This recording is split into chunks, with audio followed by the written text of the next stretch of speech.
ditetesi pH 7 4 kali akan menghasilkan warna hijau. 3. Air zam-zam yang ditetesi pH 7 4 kali akan menghasilkan warna biru pekat. Dengan catatan ini, air hujan dengan warna hijau yang menghasilkan memiliki arti bahwa air itu baik untuk diminum dan baik untuk kesehatan badan, sedangkan air zam-zam sama khasiatnya, tetapi ini lebih baik untuk tubuh kita. Ya, betul sekali dikatakan Mbak Arin. Jadi dari video pembelajaran tadi dapat ditarik dari kesimpulannya bahwa air zam-zam dan air hujan ketika diteliti dan sama-sama ditetesi pH 4 kali itu menghasilkan warna yang berbeda, dan warna tersebut memiliki hasil yang berbeda juga.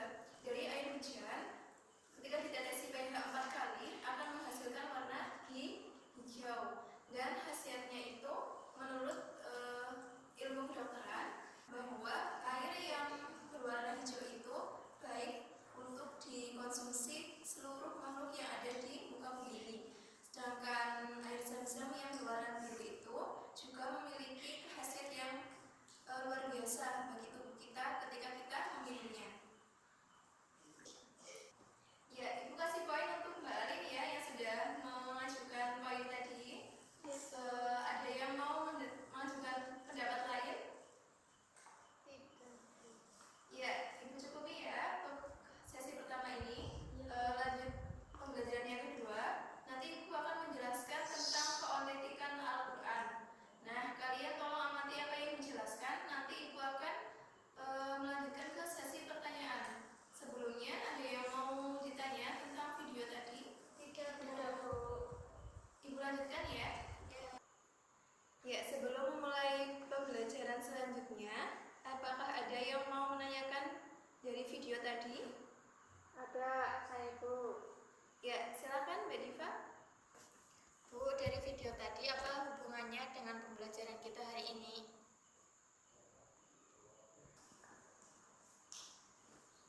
Ya, tadi kan sudah dijelaskan dari awal ya. Ibu kan sudah menjelaskan tujuan pembelajaran kita hari ini. Coba siapa yang ingat dari apa yang disampaikan tadi, tujuan pembelajaran kita hari ini apa? Saya, Bu. Iya, silakan Mbak Sela. Tentang keautentikan Al-Quran atau mukjizat Al-Quran. Ya, betul sekali apa yang dikatakan Mbak Sila. Sudah dengar Mbak Diva? Sudah. Ya, sudah paham ya. Jadi kita hari ini akan belajar tentang keautentikan Al-Quran atau mukjizat Al-Quran. Nah, kalian sudah tahu apa itu mukjizat? Belum. Ibu akan menjelaskan apa itu mukjizat. Mukjizat secara berasal dari 3 akar kata, yaitu ajaza, yu'jizu, i'jazan, dan mu'jizun, yang artinya melemahkan atau mengalahkan. Sedangkan menurut terminologi atau makna Al-Quran, mukjizat adalah sesuatu yang menyalahi kebiasaan disertai tantangan dan selamat dalam perlawanan. Nah, maksud dari kata-kata ini, jadi mukjizat itu berlaku kepada Nabi, termasuk Rasulullah SAW dan Nabi-Nabi lainnya. Ya, hal itu diartikan bahwa mukjizat itu hanya diberikan Allah Subhanahu wa Ta'ala kepada para nabi dan rasulnya, dan untuk menyampaikan risalah, terutama menghadapi umatnya yang menolak atau tidak mengakui atas kerasulan mereka. Lalu, mukjizat itu berfungsi sebagai bukti atas kebenaran pengakuan kenabian dan kerasulan mereka, bahwa mereka adalah benar-benar para nabi atau utusan yang diutus oleh Allah Subhanahu wa Ta'ala untuk menyampaikan sebuah kebenaran kepada umatnya. Mukjizat juga dapat mengalahkan orang-orang kafir yang pada saat itu tidak percaya atas kebenaran yang dibawakan oleh para nabi dan rasulnya. Nah, itu adalah pengertian daripada mukjizat. Yang selanjutnya, Ibu akan menjelaskan mukjizat juga dapat mengalahkan orang-orang kafir yang pada saat itu tidak percaya atas kebenaran yang dibawakan oleh para nabi dan rasulnya. Nah, itu adalah pengertian daripada mukjizat. Yang selanjutnya, Ibu akan menjelaskan syarat-syarat yang di sini dikatakan sebagai mukjizat. Yang pertama, suatu peristiwa dikatakan mukjizat apabila mukjizat itu sanggup dilakukan oleh siapapun selain Allah SWT. Itu syarat pertama. Yang kedua, mukjizat adalah sesuatu yang menyalahi kebiasaan atau tidak sesuai dengan kebiasaan dan berlawanan dengan hukum alam. Yang ketiga, mukjizat harus berupa hal yang dijadikan saksi oleh seseorang yang mengaku membawa risalah ilahi sebagai bukti atas kebenaran pengakuannya. Yang keempat, mukjizat terjadi bertepatan dengan pengakuan Nabi yang mengajak bertanding menggunakan mukjizat tersebut. Yang kelima, tidak ada seorang manusia pun, bahkan jin sekalipun, yang dapat membuktikan dan membandingkan dalam pertandingan tersebut.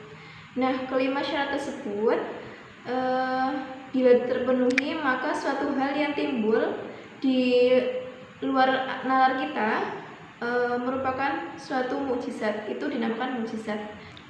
Ya, itu adalah syarat-syarat daripada mukjizat. Yang selanjutnya, Ibu akan menjelaskan macam-macam mukjizat.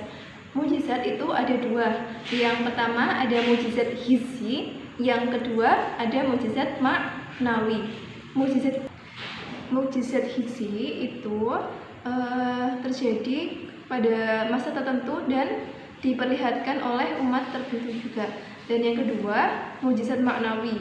Nah, di sini mukjizat maknawi ini artinya suatu peristiwa yang terjadi dan dapat dinalar oleh akal.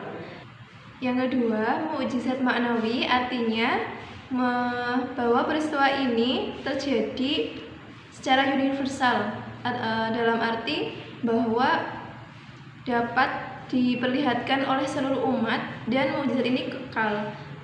Seperti halnya mukjizat Nabi Muhammad SAW, yaitu adanya Al-Quran.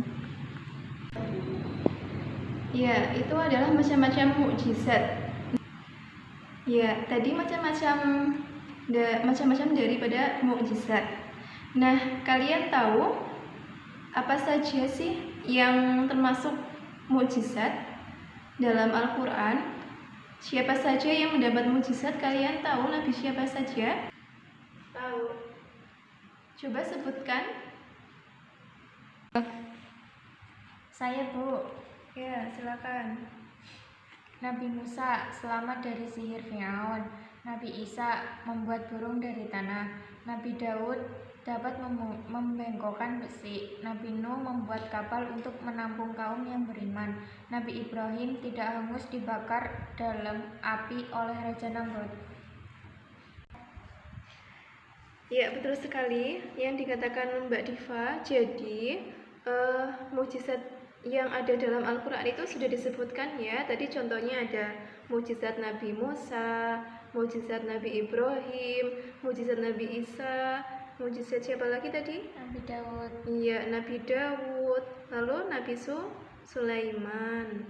Nah, dari mukjizat-mukjizat yang dialami oleh para nabi itu merupakan bukti bahwa mereka itu dalam masa itu juga mendapat keistimewaan dari Allah.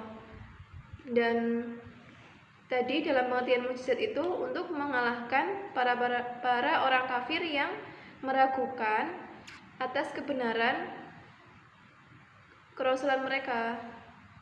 Kalian paham? Paham. Ya, alhamdulillahirrahmanirrahim. Sudah sampai akhir pembelajaran. Ibu sudah menjelaskan apa itu mukjizat dan macam serta syarat-syarat yang dijadikan patokan bahwa itu mukjizat dan contoh-contoh mukjizat yang terdapat dalam Al-Quran seperti tadi kisah-kisah Nabi. Kalian sudah paham apa yang Ibu jelaskan tadi? Sudah. Ya, selanjutnya Ibu akan melakukan sesi diskusi. Nanti Ibu bagi kalian dalam 2 kelompok seperti biasa. Nanti selanjutnya Ibu minta kalian untuk mendiskusikan, cari ayat Al-Quran yang di dalamnya itu menceritakan salah satu nabi yang tadi ibu sebutkan, yang mendapat mukjizat terutama. Nah, setelah kalian tuliskan, nanti tolong kalian bacakan ayat tersebut. Kalian siap? Siap. Ya, ibu kasih waktu 5 menit dari sekarang. Ya, Bu. Bagaimana kelompok 1? Sudah ketemu ayatnya? Sudah. Ya, waktunya kurang 1 menit lagi ya. Ya, Bu. Ya, waktunya habis. Silakan dari masing-masing kelompok mempersiapkan diri. Nanti tuliskan ayat yang di dalamnya itu mengandung kisah Nabi yang mendapat mukjizat. Sudah siap? Sudah. Ibu mulai dari kelompok 1 dulu ya. Ya, Bu. Ya, silakan kelompok 1 untuk menuliskan di papan tulis.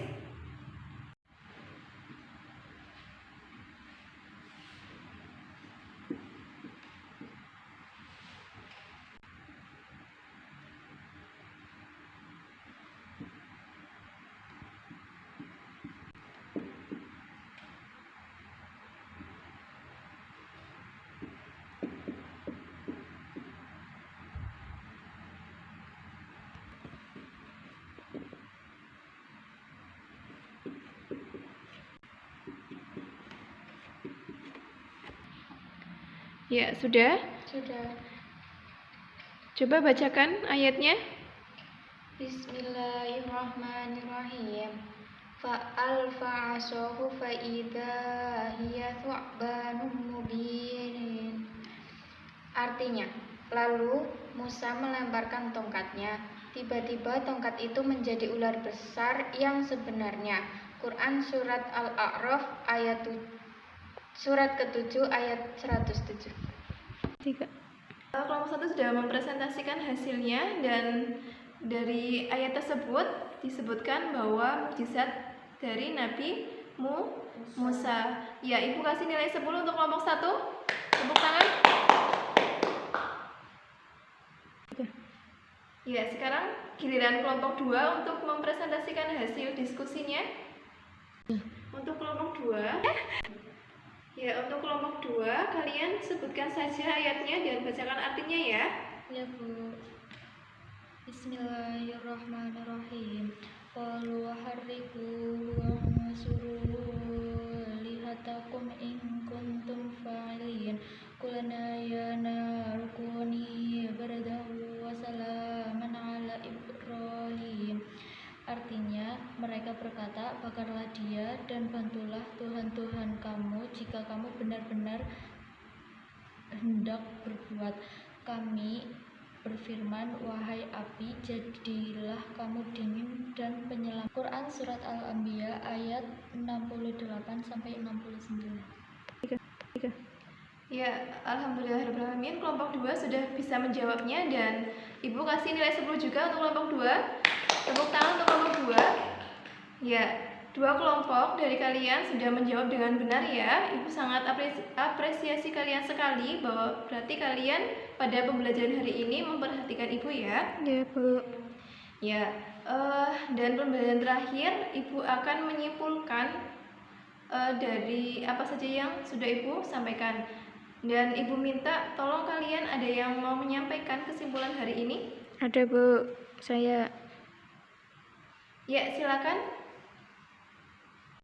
Kesimpulan hari ini, yang pertama, mukjizat adalah keistimewaan yang diberikan Allah Subhanahu wa Ta'ala kepada Nabi dan Rasul-Nya berupa sesuatu yang luar. Kesimpulan hari ini adalah 1. Mukjizat adalah keistimewaan yang diberikan Allah Subhanahu wa Ta'ala kepada Nabi dan Rasul-Nya berupa sesuatu yang luar biasa. Yang kedua, Al-Quran sebagai mukjizat terbesar bagi Nabi Muhammad SAW menjadi bukti kerasulan beliau. Terbukti tidak ada seorang pun yang dapat membuat semisalnya. Yang ketiga, aspek kemukjizatan Al-Quran terletak pada 2 hal pokok, yaitu yang pertama, aspek gaya bahasa dan uslubnya yang sangat indah dan menakjubkan, sangat berbeda dengan gaya bahasa dan uslub bahasa Arab. Dan yang kedua, aspek isi kandungannya yang tidak mungkin dibuat oleh manusia, diantaranya berita tentang hal gaib, baik berkenaan dengan peristiwa yang telah lampau maupun yang akan terjadi baik di dunia maupun di akhirat. Yang keempat, kemurnian dan keotentikan Al-Quran dijamin oleh Allah Subhanahu wa Ta'ala dan senantiasa terjaga sejak zaman Nabi Muhammad SAW masih hidup hingga hari kiamat kelak. Ya, betul sekali kesimpulan pada hari ini yang disampaikan oleh Mbak Alin, bahwa dari yang pertama tadi Ibu sudah menyebutkan tentang mukjizat Al-Quran. Mukjizat itu sendiri merupakan suatu yang terjadi pada diri Rasulullah untuk melemahkan orang-orang kafir yang meragukan kebenaran kerasulan mereka. Lalu apalagi tadi? Yang kedua, dari aspek kemujizatan Al-Quran, yaitu bedanya dari aspek kebahasaan, gaya bahasa ya atau uslub, dan isi kandungan Al-Quran yang tidak dapat diubah oleh tangan manusia. Lanjutnya tentang kemurnian atau keautentikan Al-Quran, di mana Al-Quran itu dijaga keasliannya oleh Allah SWT. Ya, pembelajaran hari ini Ibu cukupkan ya. Semoga hari ini kalian paham dari materi yang Ibu sampaikan. Apa ada yang ingin bertanya sebelum Ibu cukupkan? Tidak. Ya, Ibu cukupkan hari ini ya. Nah, nanti di pertemuan selanjutnya kita akan membahas tentang fungsi dan peran daripada Al-Quran. Nah, Ibu sudah menyiapkan tugas yang Ibu kirimkan lewat Google Form seperti biasa. Nanti kalian kerjakan soal uraian dan soal pilihan ganda. Nanti kalau kalian sudah mengerjakan, tolong kalian screenshot hasil pengerjaan kalian, nanti kirimkan ke grup WA. Kalian paham? Paham. Ya. Ibu cukupkan ke pertemuan hari ini ya. Ya, Bu. Ya, sebelum menutup pembelajaran, kita baca alhamdulillah dan doa penutup majelis. Alhamdulillahirrabbilalamin. Subhanakallahumma wa bihamdika asyhadu an la ilaha illa anta astaghfiruka wa atubu ilaik. Kurang lebihnya dari Ibu mohon maaf. Wassalamualaikum warahmatullahi wabarakatuh. Waalaikumsalam warahmatullahi wabarakatuh.